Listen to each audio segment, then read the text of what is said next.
Pernahkah kalian membaca buku Die with Zero ini? Ini adalah buku yang bagus. Ada 3 hal yang aku pelajari dari buku ini. Yang pertama adalah bagaimana kita memandang kehidupan kita itu sendiri.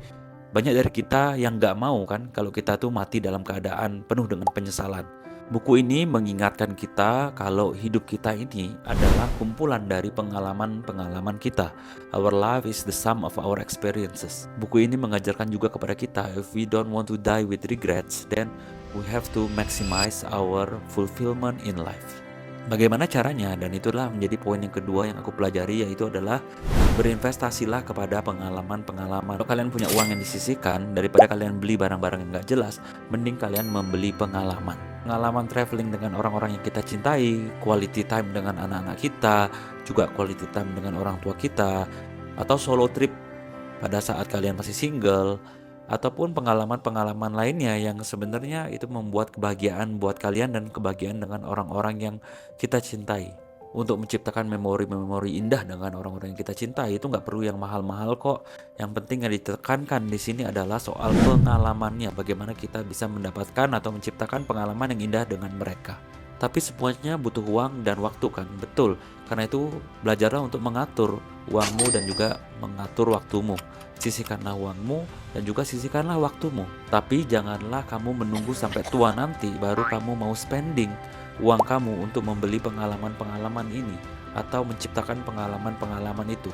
Kenapa? Karena ini akan masuk ke poin nomor 3. Poin nomor 3 adalah kesehatan kita ini menurun seiringnya waktu. Begitupun juga energi kita, tidak sama seperti dulu. Kesehatan kita adalah energi dan itu akan semakin turun pada saat kita semakin tua dan semakin tua. Dan level of enjoyment kita kepada pengalaman-pengalaman dengan energi yang semakin turun itu akan berpengaruh bukan? Hingga ability kita untuk enjoy our money atau life experience itu akan menurun juga seiring menurunnya dengan kesehatan kita bukan? Uang itu bisa dicari, tetapi waktu itu ya lewat begitu aja. Saat kita sibuk mengejar X, Y, and Z, kita lupa bahwa waktu itu lewat begitu aja.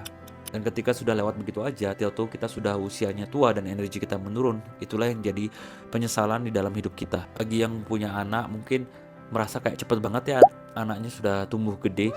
Nah seperti itu, kita kalau terlalu sibuk dan lupa untuk sesegera mungkin untuk menciptakan pengalaman-pengalaman dengan mereka, tahu-tahu mereka udah gede sendiri dan kita udah kehilangan momen-momen di mana mereka tuh masih kecil dan lucu-lucunya. Buku ini sih tidak menganjurkan kita untuk menghambur-hamburkan uang kita begitu saja ya, tetapi buku ini mengajarkan kita untuk bisa menyeimbangkan antara kesehatan kita, waktu kita, dan juga keuangan kita untuk kita bisa spending untuk pengalaman-pengalaman yang membuat